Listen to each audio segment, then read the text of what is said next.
right, welcome everybody to the Men's Sexual Mastery Podcast. This is your host, Ian Hawks, joined by fellow co-host, Ben Timby. What's up, guys?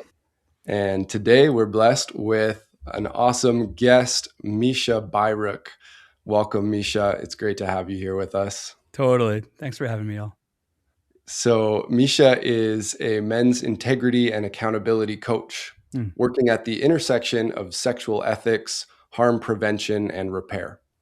He's helped hundreds of powerful leaders take accountability in the aftermath of accusations, call-outs, and cancellations. He's consulted with prominent organizations such as ISTA, Kink.com, the Couples Institute, and many more, including the world's fastest growing men's work organization, Sacred Sons. And that is where we met. And so Mischa helps men understand the harm that they've caused, often without realizing it or intending it. Yes. And he really helps men to develop the skills to show up as genuine men of honor in their relationships and sexual lives.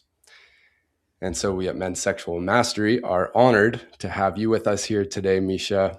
Thanks so much for supporting this mission and for the work that you do in the world. I'm excited to talk about some of the overlaps and learn a little bit more about you and your path. So before we get into the work itself, could you tell us a little bit about your story and how you ended up as a men's integrity and accountability coach?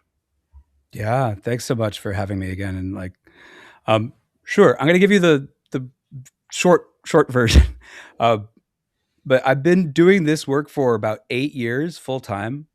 And it emerged from having being in the kind of dark night of my soul crisis, not because I was called out or canceled or I did harm, but because I was failing in my life. I had a career and a master's degree in international development and nonprofit management from NYU. I was like on a white collar career path, sort of in the nonprofit fundraiser world, but I just kept on getting fired. I was bad at it. I was just bad at my career.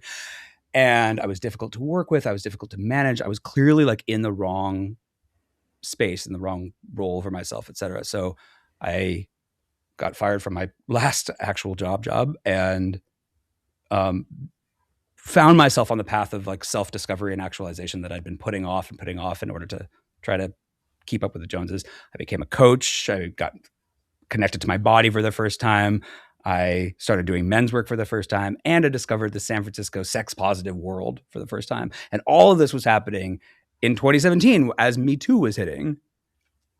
And this was less of a giant revelation for me about like, oh my God, like I'm getting called out or canceled now. But a lot of men around me were, and a lot of women around me were sharing stories of their harm that they'd endured at the hands of men for the first time, in a way, at least for me, right? Like here's all the things that we've hidden from you because we didn't think that you could handle it, or that we didn't think that you were interested. Here's all these things that you didn't know about the men in your life or the men in your communities. And I started hosting workshops in my apartment in the Upper Haight Ashbury in San Francisco for men, real peer-to-peer stuff. And that led me to this path. And honestly, a big part of it was just looking around and seeing this is something that really matters to me. And there aren't many, like, this is not a topic area that either therapists or coaches tend to deal with. Harm tends to be either like pathologized as abuse or legalized, right?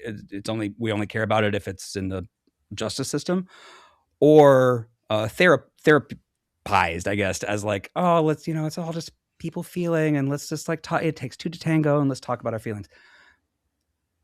But I really wanted to approach harm reduction from a coaching perspective. My experience was that there was a lot of men who this wasn't about their feelings. It wasn't really about them committing crimes or being criminals. And it certainly wasn't necessarily about them being abusive. It was definitely peers, men I loved, who had real big awareness gaps, really big skill gaps.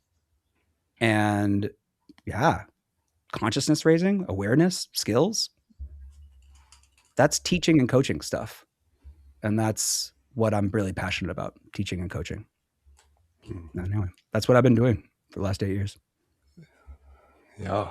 Well, it's incredibly important work. And I appreciate that awareness and observation that you had of, oh, there's this really important field, and I don't see other people doing anything in the ways that I would like to see it.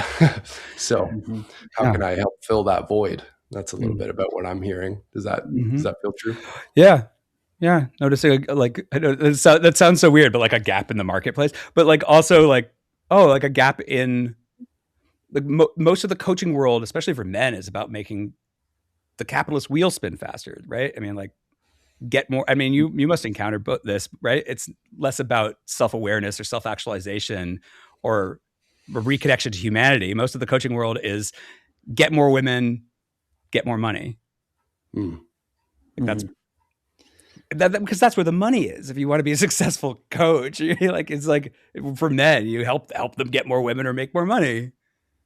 And I Yeah. didn't want to do that. I didn't want to be a pickup artist.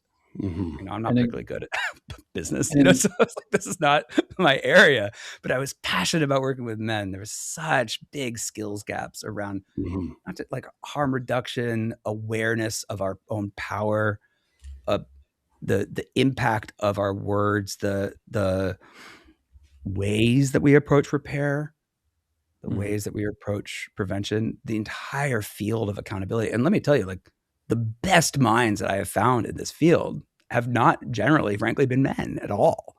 Mm. Mhm. Like I'm translating the wisdom of abolitionist and restorative and transformative justice professionals. Almost all of whom are women of color, Mm. Mhm. you know, and the fields of the professional fields that I travel in. I'm like one of the only white guys. It's really not the area that men's work or the men's work world has really excelled in, frankly.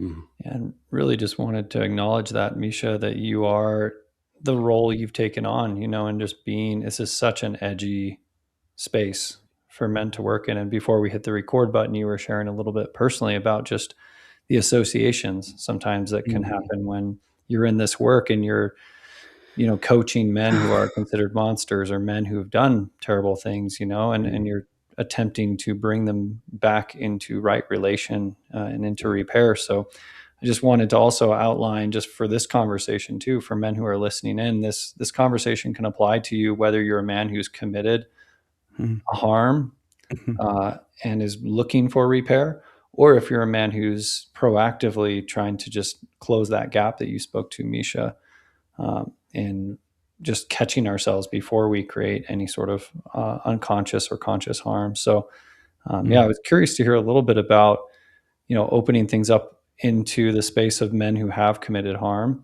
Mhm. What is the typical process of, let's say a man's listening in and he's done something to his current or a previous partner that's caused Sure. some serious damage and loss of trust? What's the typical process you guide those men in who you coach? Well, before I even get to that, Ben, like I actually, in my experience, one of the best ways to not be a man who gets called out, canceled, or does huge amounts of harm is to assume that you are capable of harm. And frankly, for most of us, especially if we're in Mhm. relationship with women, but frankly, if we're in relationship with anybody, assume that you've done harm and Mhm. assume that you are not just have done harm, but are capable of Mm. having done harm. Like challenge the ingrained notion that because no one's told you that you've done harm, that therefore you Mm. haven't. Challenge the ingrained notion that because you haven't gotten in trouble, because you haven't gotten canceled, because you haven't had someone ghost you or block you or arrest you or indict you, that you are all good. Hmm. And I don't Misha, say that to like be like, like coming down the mountain on it. I say that because that's actually the most effective preventative measure is to not separate the world into those bad guys. And over here, I'm with the good guys. Like it's yes. really, that's Mhm. honestly, that's one of the, so I want to get to your question, Ben, but I wanted to at least name that. Could we also name at this point how you define harm? I think that would be Yeah. helpful, and the differentiation between harm and hurt.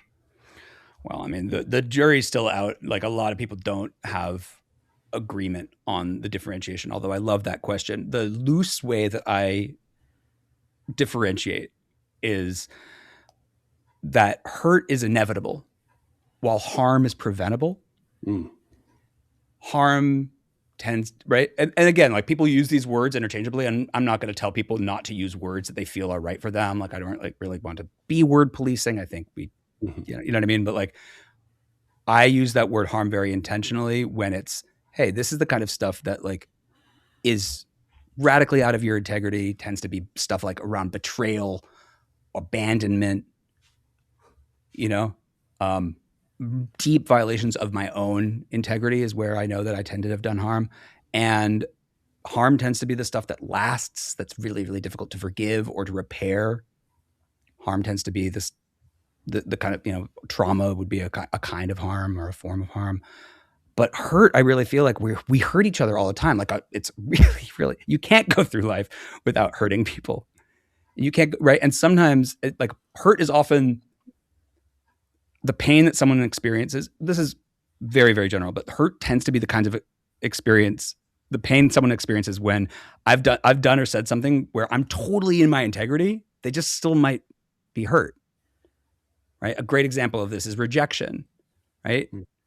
I might have rejected you in a kind and gracious way. I never led you on. I'm totally in my integrity. I really appreciated it. I was gracious. I was connective. I was human. But your feelings might still be hurt because I rejected you. You know? Yeah. Yeah. And just to frame this also for listeners who are tuning in, you know, being this is a sexual mastery podcast, you know, like the context of this, Hawks has mentioned this before in the oral mastery work, you know, and some of Genevieve's work, like the orgasmic arc. I just want to give a little context to all of this conversation. What we're talking about, creating safety is always step one. Like before we can get edgy and get dangerous and let out the animal, actually creating safety within ourselves and within our partnerships is the foundation we build upon in all of this work. So I just wanted to also add that in as context for this conversation. It was that it feels so good to hear, you know, and it is again and again and again. What I see in a lot of the ways that men are taught how to be better lovers at best tends to pay lip service to the notion of safety, or takes at oftentimes a truly banal or even vulgar approach, or a transactional one, right? A transactional approach to safety looks like just make sure you get consent, right? That's a transactional approach. That's not a human approach to safety. You know, or another transactional one is just make sure you don't commit any crimes.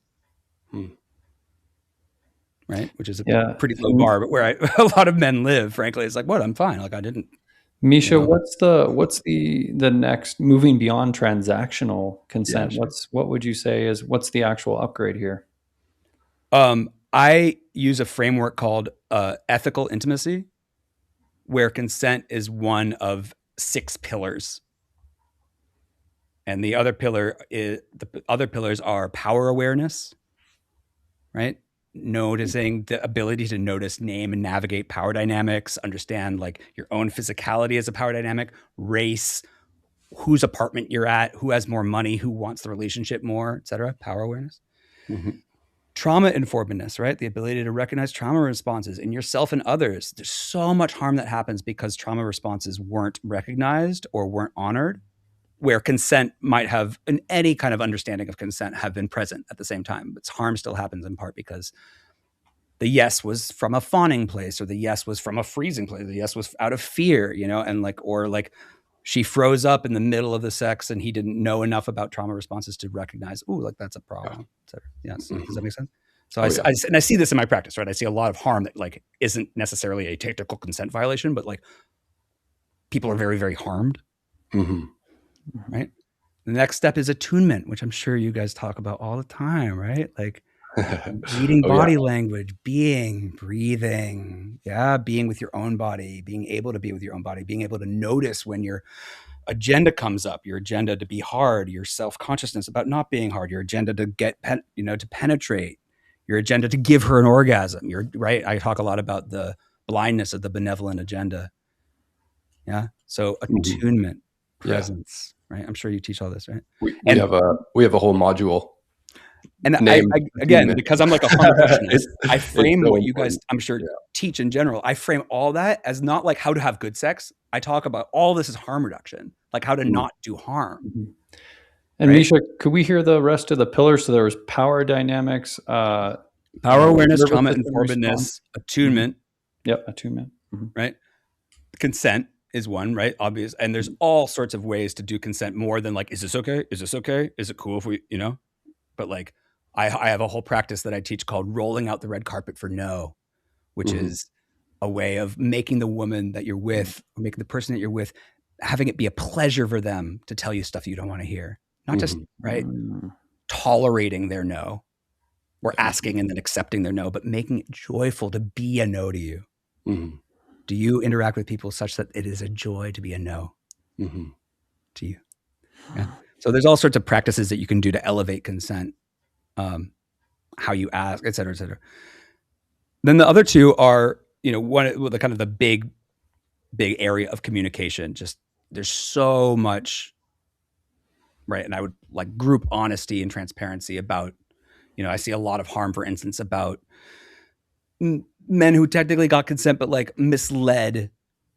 Wasn't necessarily coercion, but it was misleading. It was love bombing. The pain and the harm, not just pain, but like real harm that I cannot tell you the number of clients that I have who like, it's not rape, guys. It's like love bombing. It's the misuse or abuse of power. Like that's the stuff that gets them in my office. Anyway, so communication, transparency, and knowing how to like both talk about your own needs, but also just be transparent with your own reality, such that like, for instance, like disclosing other relationships, if you're doing that poly thing, or disclosing STI status, stuff like that, that's already usually baked into sexual harm reduction in most sex ed communities. And the final one is accountability, because you're inevitably going to fuck up the first five. So knowing actually as a skill, having as a skill that's taught in ethical or like in intimate containers or in sexual containers about how to fuck up well, right? Hawks, that's what I talked about at Sacred Sons, like making the practice not fucking up, which is a purity practice and not human, but minimizing fuck ups, fucking up better, learning how to keep your mistakes small, learning how to catch them early, learning how to be welcoming of feedback. That's accountability practice. Most guys out here are just like, just making sure you never fuck up. That's not a safe person to be around, because if you're like, hey, I didn't like the way that you escalated that time, right? He's going to go into a shame spiral, or he's going to get super, super angry at you because he doesn't have an accountability practice. He has no ability to receive the idea that he might have done hurt or even harm in sex and not think of it as, oh my God, I'm going to get canceled, or, oh my God, I'm a bad man. So accountability practice is actually a critical part of harm reduction. And those are the pillars. Beautiful. I appreciate that accountability is right at the end, as you said, because inevitably, even a man doing his best to live in integrity with all the right intentions will still at some point inevitably cause some harm. And that can bring us back to Ben's question. Yes. For a man who has caused some harm, perhaps it was unintentional, but he is almost always. Sorry, Hawks, I interrupted. Like truly, I don't think I've ever worked with a man who was like consciously trying to cause harm. Ever. Those aren't the men who are going to be seeking you for that accountability and repair support. No. And intention really matters. Anyway, go on. Yeah. So for a man who's rising into, becoming more and more a man of honor, and he has the awareness that he has caused some harm, that accountability practice, what does that look like, in a brief way? How does that practice actually unfold? Sure. Yeah. Well, the first thing that we do is we differentiate that accountability is not the same as repair. Honestly, fuck your sorries. I don't care. Accountability is reconciling your own standards of integrity with your actions. It's owning the consequences, sure. And maybe it also includes the project of repair or remorse or reconciliation or et cetera, or like empathy. But fundamentally, the project of accountability is different and distinct from the project of repair. Accountability is not just saying sorry. What? Like I said, sorry. Accountability looks like where was I pushing? Where was I just a little bit too focused on her agenda? And it doesn't or on my agenda of like giving her pleasure or making her come, or where was like, ooh, like I was like really, God, if I'm really real about that, like I wasn't very attuned to her in that moment because I was noticing that my cock was getting a little softer, or I was noticing like my head was in work and I was trying like, that's accountability, is getting real with yourself. So a lot of what we do is not oriented to like getting him off the hook or like saying the perfect apology or saying all the things that she needs to hear because I'm some like magical woman whisperer that's going to like get you out of trouble. It's actually being willing to sit in the fire. I call this actually a practice of standing in the fire. Accountability looks like supporting my client to stand in the fire of the discomfort of having caused harm, the discomfort of having someone mad at him, and not have to make it better. Be willing to stand in that fire and be with the consequences, and not just be with the consequences, but be with the lessons that are there. Mm-hmm. Ooh, I do this all the time. Oh, if I'm really honest with myself, I wasn't really listening to her at dinner because I kept on thinking about how I was going to get her in bed. Ooh, I have been treating my wife of 10 years like taking her for granted. I have been resentful towards her about that one thing. I just haven't even named it. I'm like out of integrity. It's like, God, like I just wasn't even being real with myself about like how, you know, when she brought up her ex-lover, I started feeling resentful. And now I've kind of been like taking out my resentment at her or my own insecurity on her in our sex. Like that's what's happening. And here's what that does in the repair process, which eventually they often do get to, not always, frankly. I think there's a lot of times where my clients just do accountability work and the women don't want any repair with them. But especially if they're in long-term partnership, when they do get to the repair, when they do get to the work, what creates the repair is not the perfect apology, contrary to what people of all genders will tell you. Mm-hmm. What creates repair is shared reality. Because she knows that this was about your insecurity. Her body knows. But if you're just being like, yeah, gosh, that wasn't that big a deal. Or if you're like, no, totally. Like, you're right. You're still not into shared reality. Mm. The repair comes when you're like, you know what? I have been denying how insecure I am about my penis size for a long time. And now she's like, yeah, no shit, Sherlock. I fucking felt that for the last 2 years. Right. Like, but now you're in the same reality. Hey. Operate from that reality. Mm. Shared reality is what creates repair and connection, not apologies. That piece of like a woman, what you just, that little example you gave of like owning and coming into realization of the unconscious patterns that have been driving our manipulative unconscious tendencies. Yes. And actually discovering it for ourselves. And then that moment of speaking it, like it almost brings tears to my eyes. Like when I've, those moments in my life when I've been able to find it, especially through the support of men's work or mentorship or coaches or the work that all of us do, and the work that I'm even actively in as a man in my own relationship. Like it's ongoing, but like bringing that to a woman and allowing her or our partner and allowing her oracle to confirm like that shared reality piece, man. That's just, that's potent. I feel that in my whole body when you say it. So there was something that you shared at the Sacred Sons workshop that you were offering, Mischa, which was a really important part for us as men to get to the place of that realization, the awareness that then can lead into the shared reality. Mm-hmm. And that was a pause. Yeah. Tell us about the pause. Yeah. The what I call this the spaciousness principle, but like fundamentally it's just a pause, right? What I've discovered in supporting hundreds of people to do accountability work is that when someone says, but like to us, you harmed me or you hurt me or I didn't like what you, right?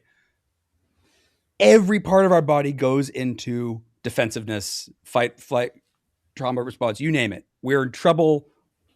Oh my God, we're going to get canceled. Oh my God, you're hurt. Oh my God, I need to fix it. Like the best thing we could do is pause, take a breath, and usually create space for ourselves. 5 minutes, an hour, a day, a week, a month. Sometimes we need a lot of time to process stuff that comes up, because if we don't, we tend to react badly. I'll go into this in my workshop, but like most of us, and this isn't just gendered, but this is, most of us tend to go into either collapse, like, oh my God, like, oh, I got, like, are you okay? Are you okay? Are you okay? Or, we get really defensive and angry, and we minimize, we deflect. Well, that's not that big a deal. Oh God, you're overreacting. Like, I don't know what you're talking about, but actually, like, that's not true. That's not what happened. Like we gaslighting. Yeah. Yeah. Well, or we even, yeah, we argue it because, and anyway, so those immediate reactions are in some ways inevitable. The trick is not to like purify your mind and your heart to never get defensive. The trick is to give yourself the space to have all your toxic initial reactions privately. Brene Brown actually has a whole practice of this. Her third book, I think, was about how to recover after messing up, like getting up off the dirt. And she calls this the shitty first draft. She calls it the SFD. Like, most of us have like a bad initial reaction to being told things we don't want to hear. Right? Like, and yeah, the trick is just to have those privately.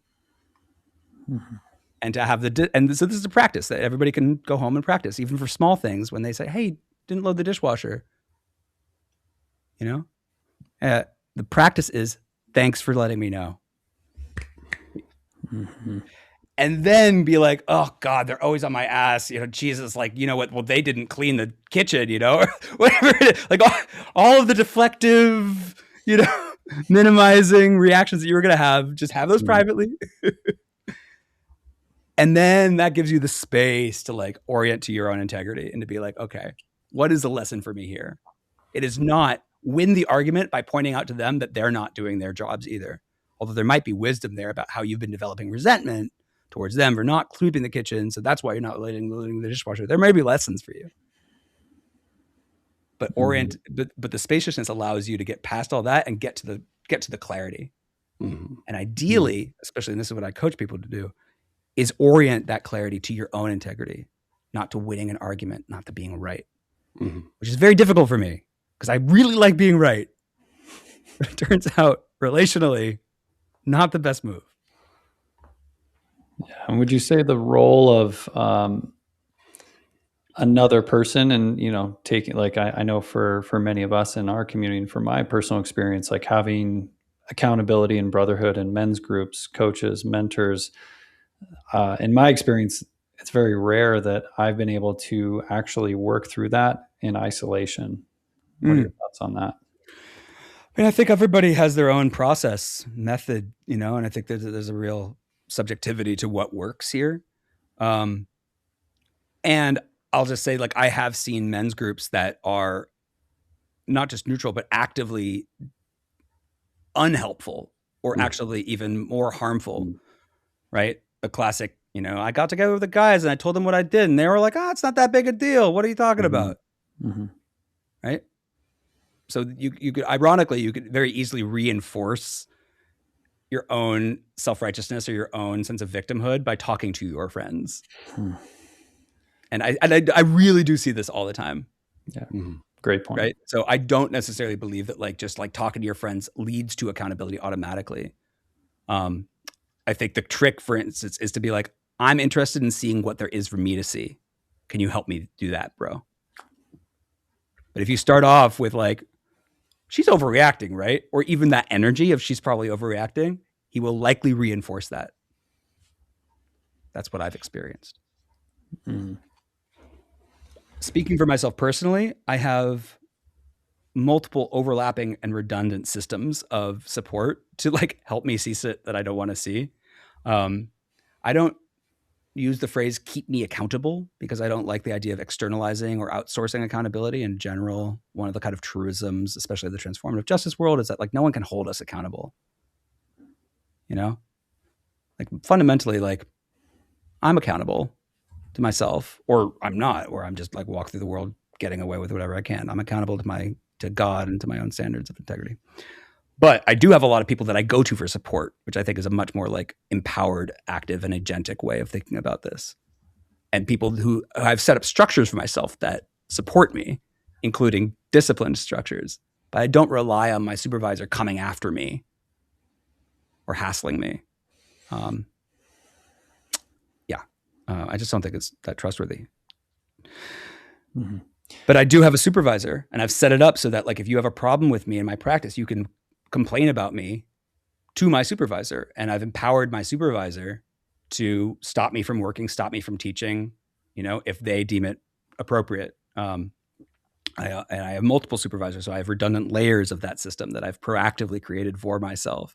I also regularly check in with them, and my practice is to ensure that I'm being transparent with them about like places where I'm out of integrity. Every kind of new client that I work with, here's what's going on with this client. Here's what I'm not sure about. And that's the practice that I created for myself.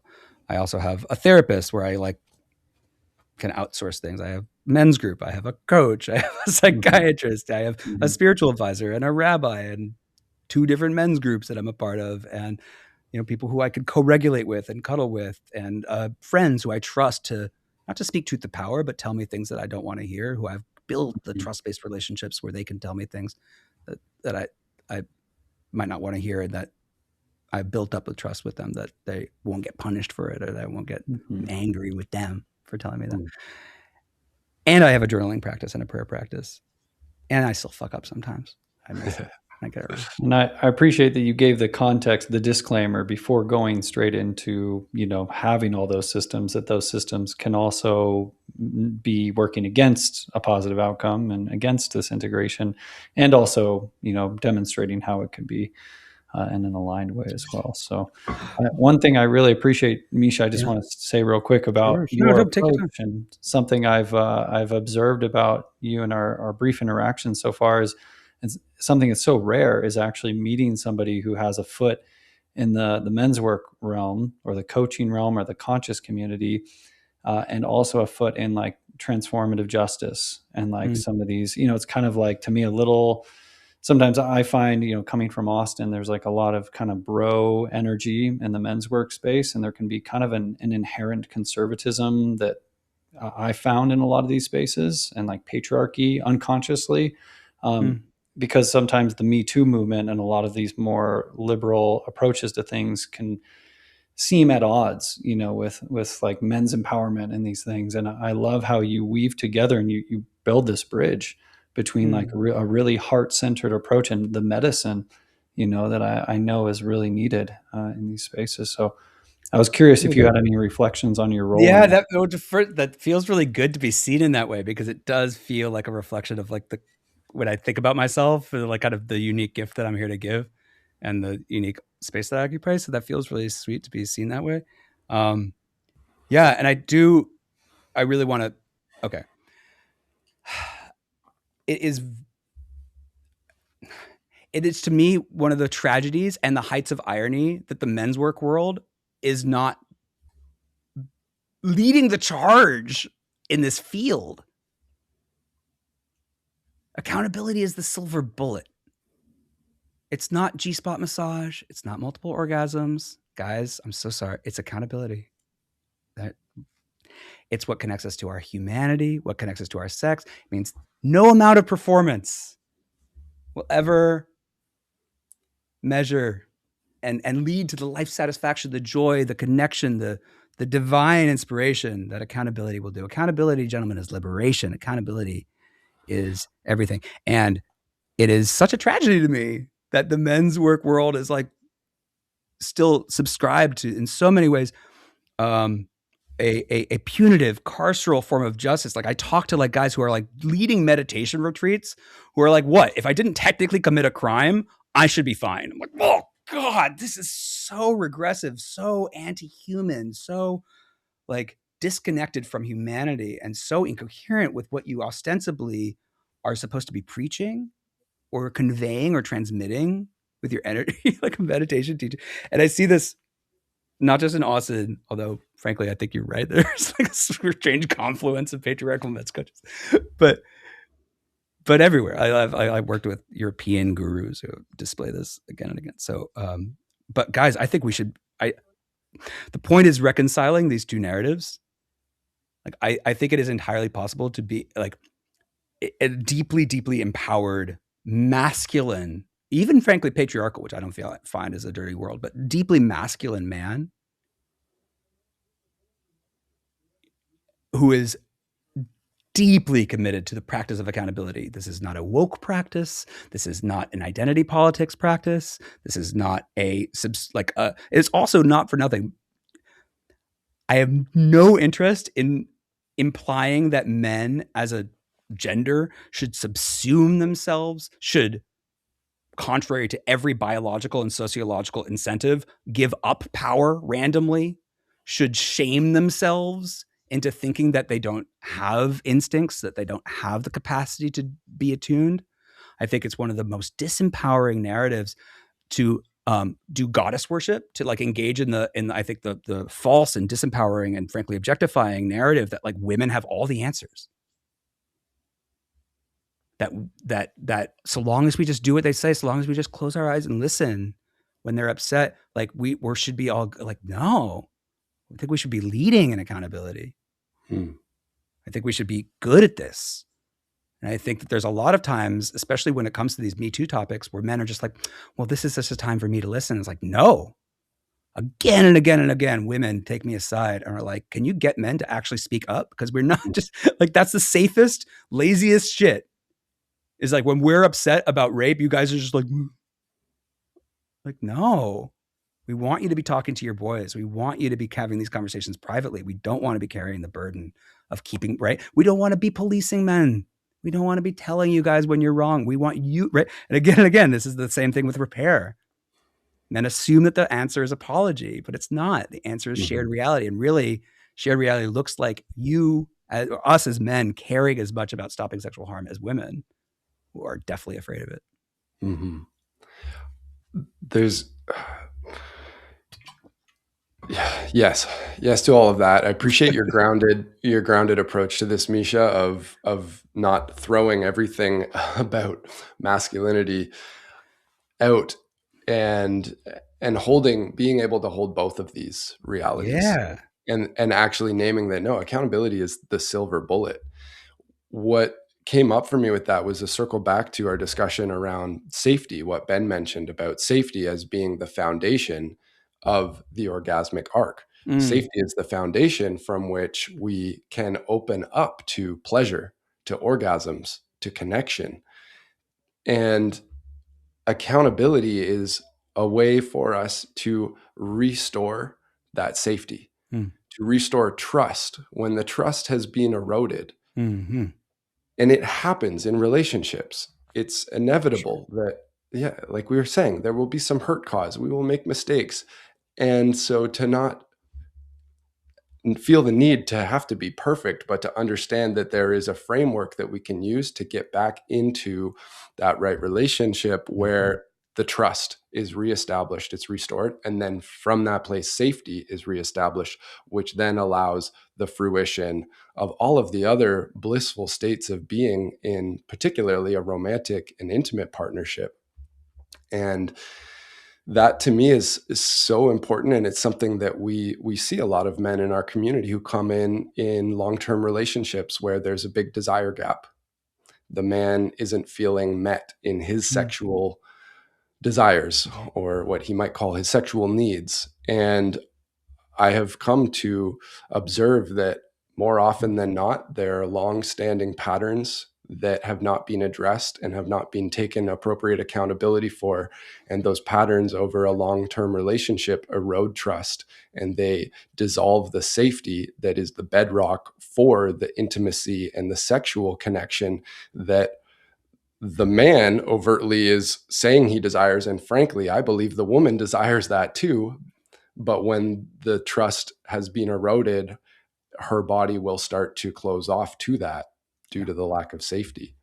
And as often, I'm curious because you probably see more of this than I do, but like, I imagine that trust has been eroded, and oftentimes that trust has been eroded in a way that, like, based on actions that do not constitute crimes. Absolutely. right? Like we erode Absolutely. trust in a lot of ways, guys. We do harm in heart, right? In a lot of ways that I don't have to tell you, Yeah. and often have nothing to do with sex, even, right? Like Hmm. eroded trust because of the way you didn't consult me before you invested half of our nest egg in that really risky scheme. And you told yourself it was okay because it paid off. But like I felt disempowered in a way that I don't even have the words for. And that's lingered with me for 5 years. Hmm. Like that kind of stuff, right? Yeah. Yeah. We Like, often use the little example of you said you were going to take out the trash and then you didn't, right. you know, if Yeah. you're I mean, not I doing had, it. 10 years ago, a woman before I got into this work, but I remember she broke up with me because I promised her that on a weekend retreat I was going to stick to her diet. It was on like a big group retreat, and I ended up just like eating whatever I wanted because that was my normal thing, and I'd like kind of forgot or like didn't like really like take it seriously when I promised her. But for her, because of various diet stuff, it was like a huge deal, Hmm. and she was relying on me to be the person in this big group to like eat with her. And instead, not only did I not do what I said I was going to do, but almost immediately when we got to this retreat, like started eating whatever. Hmm. And I didn't name it. I didn't name that I was out of integrity. I didn't name that I was breaking commitments. I didn't check in with her. I just kind of went for it. Hmm. But it was just food, right? In a banal or simplistic consent culture framework, and certainly in a carceral justice one where we're just thinking about crimes or not, she doesn't have a right to feel hurt, right? It's not that big a deal. It's just food. And certainly I'm not doing anything to you. I'm just eating. Mm-hmm. But in a relational framework, we see this as a big, big betrayal. It's Hmm. and it's breaking agreements that are breaking the shared reality that we've committed to. Totally. And like this is the gift of the feminine oracle, that's like, and there's a level in this that's like I've noticed in myself and in men I've witnessed as well, just like me being out of integrity with my own word to myself that has nothing to do with my partner Yes. impacts not just my partner, my business, my relationships, my friendships, my family, my entire quantum reality. So like relationship, this is where relationship can be the deepest medicine and the most excruciating medicine of mirroring back to us whether or not we're in coherence with our own words. Our words and our actions, are they in alignment? And I think that's really what I see underneath all of this. Mm. I want to say something about coherence and integrity, which is that like a lot of my clients have made a lot of money and gotten pretty far not being in integrity and not being coherent. It is, I don't think integrity is rewarded. I don't think it's obvious in our society, right? I think it's often like you see this everywhere. I'm struggling right now because I really want followers and viability and I want fame and but like the kind of drivel that like gets likes like really feels out of integrity for me to like participate in, or like over the stuff that's like hot takes and stuff. Anyway, like I'm not hurting anybody by creating that, but like boy, it feels really, really out of integrity. But like I see people who like are just throwing coherence or integrity out of, maybe they don't even care, but like that's what wins. I see men who like a lot of my clients are like, yeah, but Mischa, like if I adhered to like my integrity, if I like actually honored my word, I wouldn't have closed a lot of the deals that made me the money that like has allowed me to get the women, that has allowed me to make the mistakes that I'm in the office for, and that's allowed me to pay you.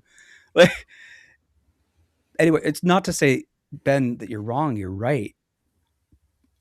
But I just don't want to like imply to men who are listening that it doesn't make sense why it's so hard. It does. It makes sense in the world that we live in, why it's really, really hard. Like we don't learn this stuff. We learn to get away with whatever you can. I have to just make sure that you don't get shit. You can create crimes so long as you can get off the hook with a good lawyer. I mean, like that's what we teach our kids. Frankly, that's the world they live in. Teaching integrity is harder. It is a harder path. I just want to be real about that. Appreciate that realness.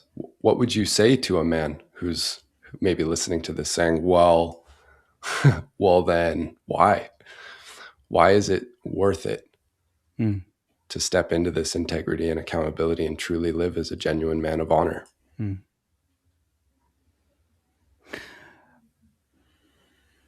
Incoherence eats at your soul. Mm. I mean, not to get too squishy or esoteric, but like in my experience, And a lot, basically, what ends up happening is that a lot of men will get decently far. They'll get in their 20s or 30s or 40s, getting away with whatever they can, rationalizing cheating on their wives, rationalizing screwing people over in business, rationalizing being an asshole, basically. And not just men, like plenty of people. And there'll be a comeuppance. I'm not talking about like some divine, power. I'm talking about like this stuff tends to catch up, and that incoherence tends to like a lot of what my clients report back after like halfway through working with me is a level of connection to themselves and others that they didn't even think was possible, but that they've been yearning for, that they didn't even have the language for. Incoherence leads to nihilism. It leads to, and frankly, often a huge amount more pain, not just for you, but for the people around you. Mm-hmm. Like especially for my really like hardcore called out or canceled clients, it's never the first time. It's always a pattern, and it's always when you uncover, when you actually get in there psychologically, it's always so much shame and guilt and incoherence. It's always so much just like, I've been trying to like make up for the fact that my father had ever loved me, and I've been making up for it by like making sure I'm never out of, like never without lovers or never without attention or you name it. So frankly, I find it catches up with you. It's a much more secure way of being. Right? Like just fundamentally, it's not always comfortable, but it's way more secure. There's no skeleton in the closet that I'm like worried that I go to bed at night worried it's going to come out, and I've done some fucked up shit in my life. Like there's no there's no sense of like, I'm hoping that no one discovers the truth of me. There's a relaxedness that comes in life, a ease and a joy. And I wasn't perfect. You know what I mean? I'm curious for you too, please. Like, I'd also add in like there's a power to it, when it's ultimately like, do I trust myself? Like, hell yeah, asking ourselves that, because ultimately our subconscious is witnessing our conscious. Like we hear the words, our body hears the words that are coming out of our mouths. The depths of our psyche knows where we are not in integrity with ourselves, and we can't look people straight in the eye. Like, at least that's my experience. Like, I know shaking someone's hands or even looking in the mirror at myself in moments when, usually when I'm in a lot of pain or struggling, that like, oh fuck, I just have been avoiding looking at this thing. And, but being able to speak from a place of trusting myself and trusting my own integrity and trusting being a man of honor, like there's a certain frequency of being, there's a certain, look in the eye. There's just a certain way the handshakes happen where it's just like, to me, that's worth more than all the money in the world, and it's relationships. So that's ultimately the highest commodity. And that's, you will know them by their fruits. Like, relationships are either going to be thriving when we're coherent with ourselves, as you mentioned, Mischa, or suffering. And ultimately that's where so much of our happiness lies. So, and relationships are not interchangeable. Like, first of all, amen. And a lot of my clients think that they're in community and think that they've got deep friendships when actually what they've got are scenes or buds. Like, being in real relationship is like, does elevate us, but it's very, very possible. And I see this again and again and again, with men who are like, no, I have people that I work with. I have, guys that I hang out with. I have people that I party with, right? This is often for single people, that they're not letting themselves ever be truly, truly deeply seen. And as a result, like, and this happens in like very, very activisty progressive communities, as well as like very, very wealthy tech communities. Like, there's no real relationship there. It's one of convenience. And so the second it's politically inexpedient for anybody to be their friend, they don't have friends anymore. They've called them friends. They've called it community. They've used those words, but it's not. And it's a deep tragedy to me when I see it, like that like people's social livelihood rests on getting invited to the next thing, or rests completely on making sure that you have like this completely successful career. Like, whoa, there's no one who just loves you for you. There's no one who let in like that. I see that all the time. I really do. Yeah. Mm. Yeah. Amen to all of that. Again, I really feel like I have the perspective and experience that I have as being a human here in this existence is that actually it's all about the relationships. What am I doing it for? What's the motive to accumulate wealth, power, any of these things? I think when we really get down to the bottom of it, it's ultimately all about relationships. And that's the happiness that I personally derive. And I think that's what we are all ultimately orienting towards, whether we're aware of it or not. And what I'm hearing from you around this, why choose to be a man of honor? It's because the relationships are real with ourself, with a higher power, with the people in our lives. And ultimately that's what I feel it's all about. And this gets dicey a little bit because, okay, as a professional, essentially applied ethicist, it's really tempting. And a lot of people ask me, like, what is the right? What is the good? What does it look like to be a good man? What does it look like? Isn't this objectively wrong, Mischa, this thing that he did to me or whatever?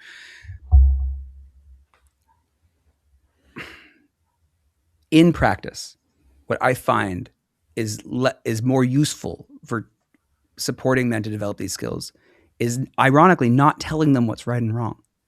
I know that like everybody assumes that that's what this work is. And certainly a lot of women are like, yeah, good, Mischa, he should work with you so he can learn right from wrong. What's most effective is teaching men to develop their own standards of integrity. And both of you in your answers just now talked about what matters to you. What matters to you? Right? And there's a lot of agency and autonomy in that answer.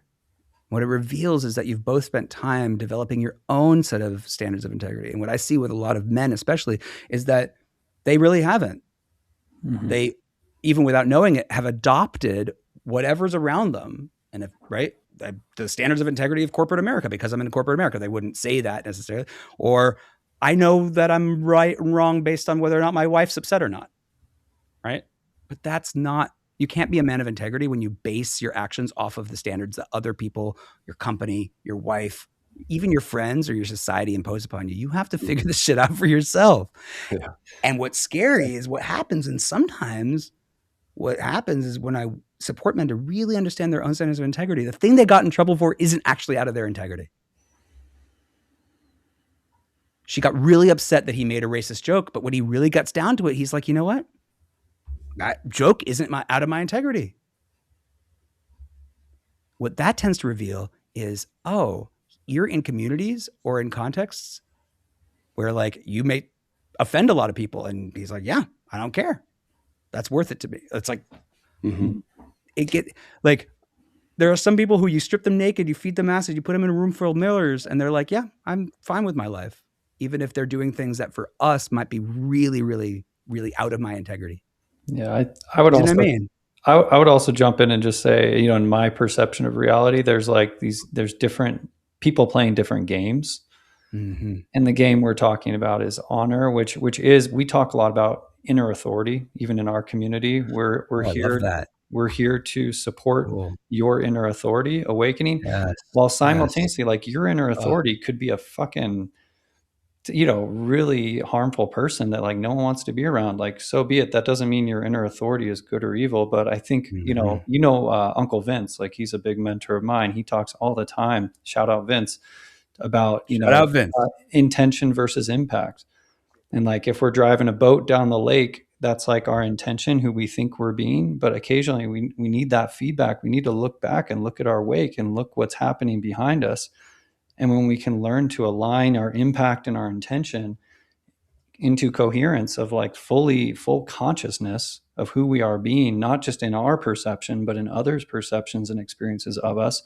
This is kind of the paradox where it's not just me or everyone outside of me telling me who I am, but it's actually like my whole quantum reality is just mirroring back to me in every way, like who I am being, and am I at peace with whom I am being, like, and I think that's what you're getting to, Mischa. But Absolutely. I do think there's people though who are playing the game of destroyers, and there's people who are playing the game of builders. There's darkness and light. These soccer teams, and I'm not saying everyone needs to be on the team of light and honor and goodness, but that's just the game I want to play, and that's my Right, well, community. that's the game you MSM want to too, play. you know? Yeah, like that's I'll straight up say it. Like that's our team, you know, like, and I'm not afraid to own it.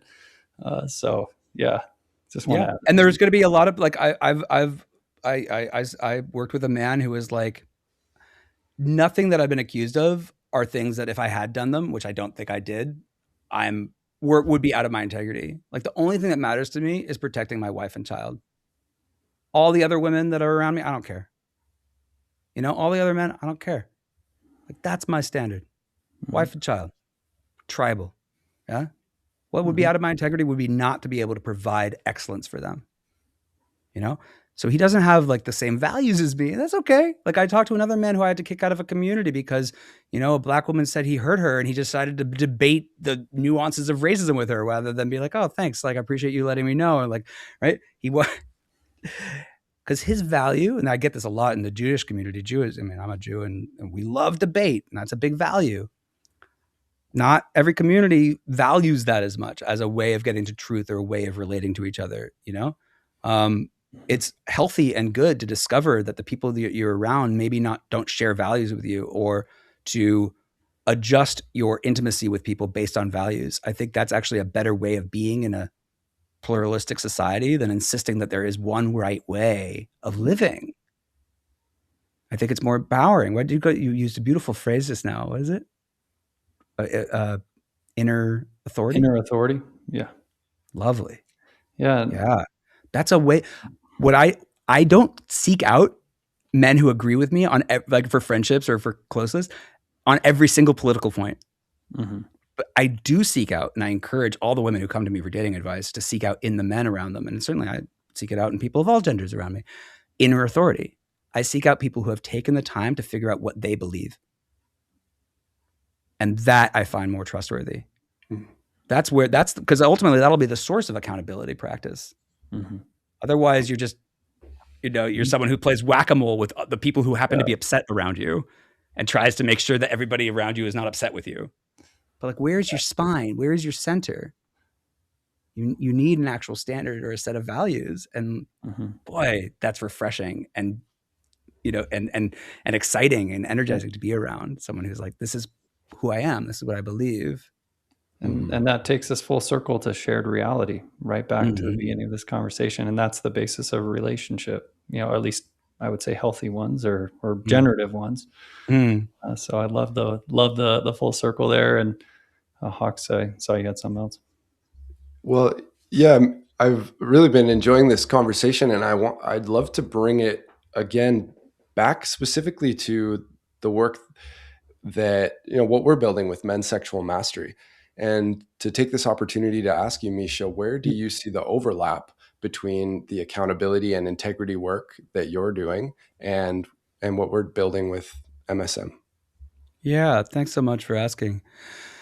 I mean, fundamentally, I think that ethical intimacy and the accountability practices that I teach are the flip side to the coin of sexual self-mastery, of intimate mastery, certainly of the beautiful masculine arts of seduction and leadership and fatherhood and benevolent patriarchal leadership, which I think is a beautiful thing. I love male leadership. I love testosterone. Like I like trucks and guns, guys. It's okay to be a man, you know. But like the flip, but I do believe that like one of the most masculine, like one of the most, I think like bitch ass things you can do is learn to do a bunch of sex stuff and not learn accountability. I have so little respect for men who have just gotten to be amazing lovers and just have lots and lots and lots of women who don't have these practices that I teach. I think it's the flip side. I think accountability is how, on a cosmic level, we earn the right to be in relationship with women. Especially, it's how we earn the right to be fabulous lovers. It should be developed simultaneously. Like that's what I believe. Yeah.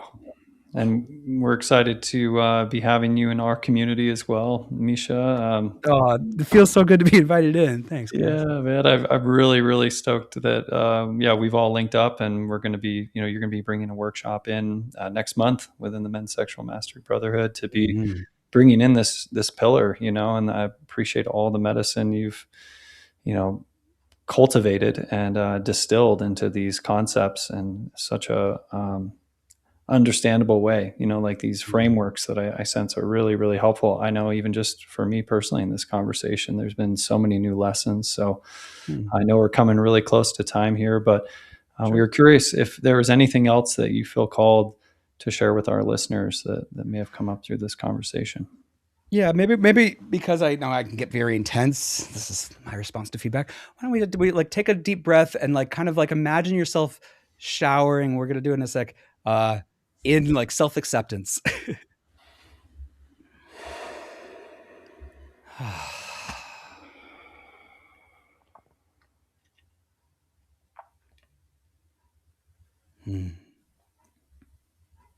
Your listeners' desires are beautiful.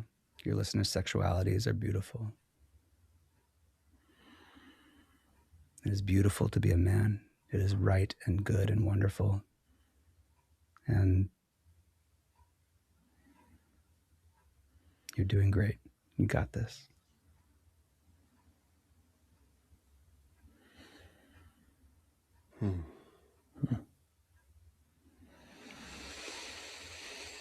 Amen. Amen. Thank you for that. Yeah. We all I have to forget because like I live and breathe this stuff. Like most people, like bodies tighten up when they talk about this stuff. So like I have to remember. Yeah. And it's so much easier to be accountable when you're like, love yourself and are relaxed. It's really critical actually. There is one more pressing question I have for you, Mischa. While we're here and we're recording, I want to ask, what accountability infrastructure do you feel should exist around a program like Men's Sexual Mastery? Not just for the men going through it, but for Ben and myself as people. Cool. Ooh, love that. Okay. So I think that as leaders, you should be circling up with each other on a regular basis so that I think that you should have privately with each other deep conversations about what's in your past, right? Especially unresolved shit, skeletons, women out there who like have really negative stories about you, so that if you guys get bigger or if you take a new stage or like come to a new city or whatever, someone mentions you, like you're not shocked when, right, Ben, you get this like big email about Hawks from one of his jilted exes or something. I have no idea. Guys, forgive me. This is not you. This is based on my experience with other men in other contexts. But I think it's a really, really smart business practice as men going into spiritual leadership together, which is what you're doing, to be, to have like a, politicians call it opposition research, but like to have like a confession conversation with each other of some kind, so that you're at least familiar with each other's stuff. And that builds trust. I think that you should be, generally speaking, I think especially if like you should have some accountability practices on your own, of your own. So some supervision, some mental health support, some external support of some kind, advisors, mentors, therapists, etc. Like, I think it would feel like a betrayal to a woman who was dating a man who was learning from you if she were to discover that the man she was dating was learning from men who didn't have any support, who hadn't done any of their own work. She'd be suspicious of you, and rightly so. Right? Look, having these systems of support conveys resilience, right? And conveys a willingness to like look at your own shit, which I think a lot of leaders don't have, right? I cannot tell you, like I had a client who had like million Instagram followers or YouTube followers, whatever, and was like, had never done his own work. It was like, what the fuck? Like, right? But very, very powerful, like lots of hot takes, lots of, juicy tidbits, but like deeply out of integrity around his relationship. And with self. Certainly in sexual relationships, you guys should set your bar way, way higher than consent, than not committing crime, right? Like your bar shouldn't be perfection, which again we've talked about as being like totally unreasonable and anti-human and actually harmful to have like a zero tolerance for self mistakes. But you should have accountability practice. You should have a way of fucking up with your significant others. You should know how to do it well so that you're not creating that sense that women will immediately feel of deeper betrayal because of the amazing mantle and dharma that you guys have both taken on, right? Any fuck up you make is always going to be magnified.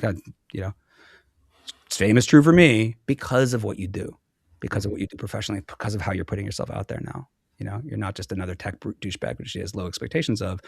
You are putting yourself out there as a spiritual leader and as a teacher of other men. So, right. External accountability structure of some kind, transparency with each other, accountability practice and a comfort, right? Like ongoing personal development work, right? You should never be like done doing your own. I mean, Jungian therapy, fine, whatever. Like do your own therapy, do your own work in some way so that you've got an ongoing place to put your own traumas or your own stuff that like, you know, that comes up. And a openness, like a practice of some kind with your clients and students of accepting and welcoming feedback, not just being like, hey, yeah, of course, you know, like if anybody wanted it, sure. But like seeking it out proactively, offering people different, especially if you were doing like sacred spot massage or doing any kind of work with women, especially, or if you're doing any kind of touch work, lots of layers of like proactive seeking out and ways for people to give you feedback anonymously or in ways that don't create negative social risks for them. Right? Most people who have a big problem with some like neo-tantric guru aren't going to go to him directly because they don't think that he'll welcome it or respond. Mm-hmm. Mm-hmm. So modeling for your community your own fuck ups is like an advanced technique as well. So like modeling when you fucked up a little bit, having a practice where you restore integrity with your community. If for stuff like we said we were going to send you this email last week and we didn't, you know what I mean? Like even small stuff helps them see, oh, these guys are not guru pedestalizing, which everybody's going to assume anyway, no matter how much you protest. Like, you're right. They're going to be more comfortable giving you bad feedback or negative feedback if they see and feel your own commitment to your integrity, your own commitment to self-improvement, your own sense of yourselves as imperfect beings seeking out improvement. Right? Yes. Yeah. Thank you, Mischa. My pleasure. Thanks for asking. What a cool question. Mischa, could you just share for the listeners that might not reference the show notes? Where's the best place for people to find you, and what would you like? YouTube and Instagram. You could just search my name, Mischa Byruck, on Instagram, and that's the best place to find me. And I really appreciate that. And the best way to engage with me is there. Honestly, like comment and engage with the videos if you know. And there's a huge repository of wisdom and information in my YouTube and Instagram. Clips. I don't really do a bunch of asynchronous courses or workshops. You know, I make my money working with clients in depth, one-on-one in general, or teaching or speaking.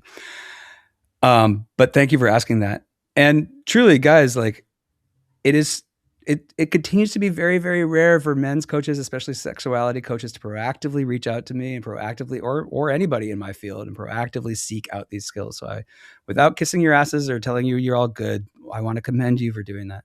And I want to commend you for the openness to these skills and to bringing me in that way. Thank you. Thank you. Thank you, Mischa. Truly. Yeah.